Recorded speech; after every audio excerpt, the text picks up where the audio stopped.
नमस्कार। परमपिता से प्रार्थना है कि आप सभी सुखी और स्वस्थ हो। हम पढ़ रहे हैं the power of subconscious mind chapter 12। वैज्ञानिक अवचेतन मन का प्रयोग कैसे करते हैं।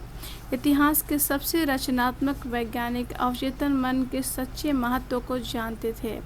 एडिसन, मार्कोनी, आइंस्टीन और कई अन्य वैज्ञानिकों ने अवचेतन मन का प्रयोग ऐसा ज्ञान और जानकारी हासिल की जिससे उन्होंने महान उपलब्धियां पाई।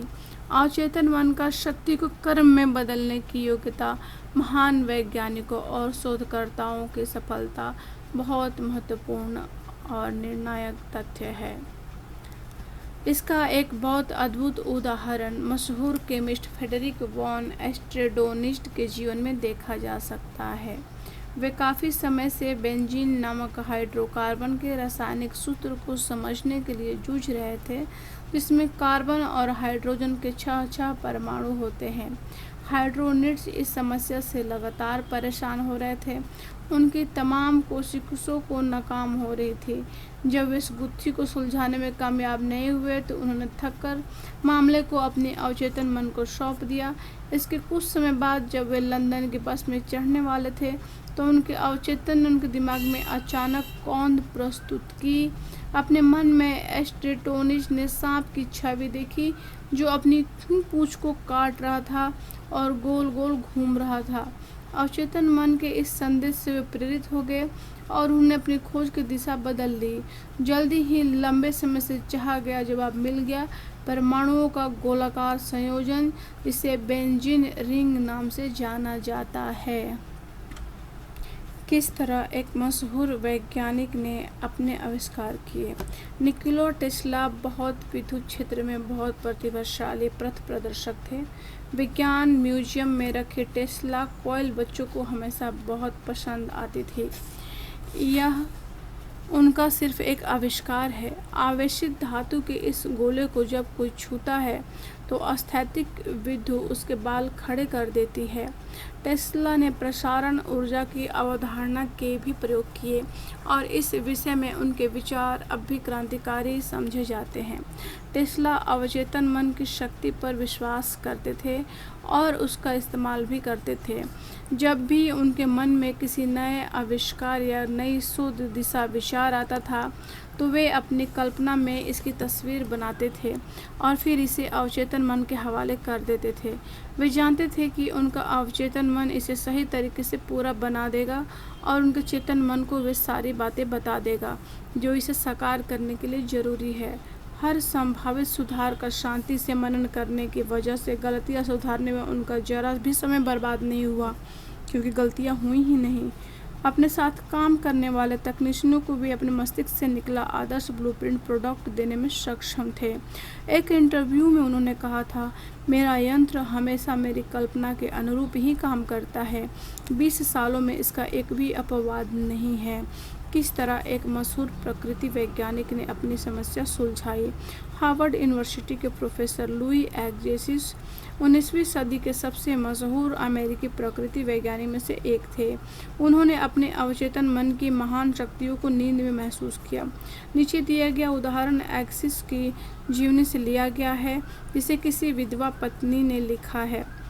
उनकी विधवा पत्नी ने लिखा है, वे 2 सप्ताह से एक पत्थर के टुकड़े पर संरक्षित फॉसिल की धुंधली छाप समझने को कोशिश कर रहे थे।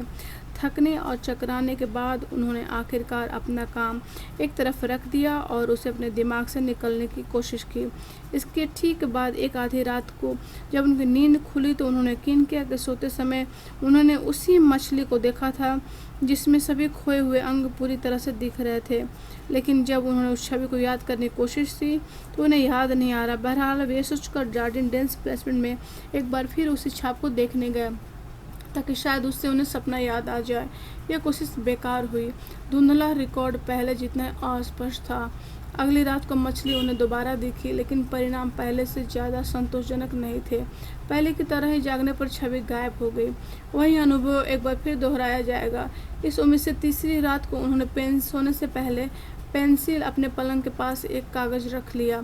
हुआ भी यही। सुबह के करीब मछली एक बार फिर उनके सपने में आई, पहले तो अस्पष्टता से, लेकिन बाद में इतनी स्पष्टता से कि उन्हें इसके जैविक अंगों के बारे में जरा भी शंका नहीं रह गई। आधे सपने और पूरे अंधेरे में उन्होंने बिस्तर के पास रखे कागज पर मछली की आकृति बना ली। सुबह जब वे जागे तो अपने रात वाले स्केच में ऐसे अंग देखकर हैरान रह गए जिनके बारे में उन्हें लगता था कि फॉसिल में उनका मिलना असंभव था।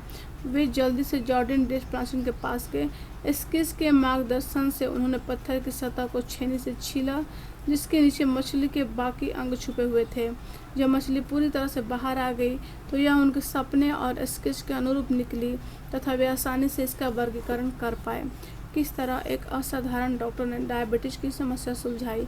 1920 के दशक में मशहूर कनाडाई डॉक्टर और शोधकर्ता डॉक्टर फ्रेडरिक बैटिंग ने अपना ध्यान डायबिटीज की ओर मोड़ा। उस वक्त चिकित्सा विज्ञान इस बीमारी के रोकथाम का कोई प्रभावी उपाय नहीं सूझ पाया था। डॉक्टर बेंटिंग ने इस विषय पर प्रयोग करने और इस पर उपलब्ध अंतर्राष्ट्रीय साहित्य के अध्ययन में काफ़ी समय लगाया, लेकिन उन्होंने जो भी रास्ता खोजा वह बंद मिला।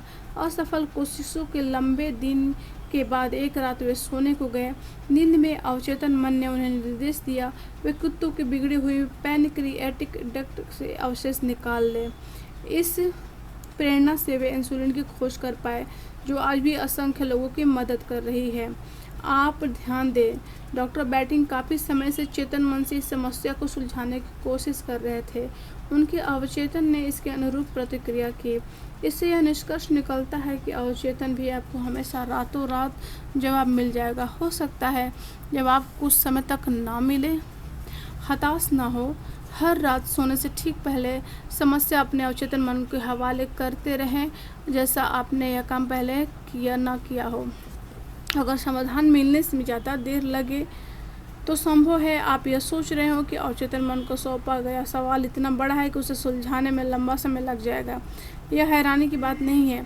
आमतौर पर हम सभी को यकीन होता है कि हमारी समस्याएं मुश्किल है।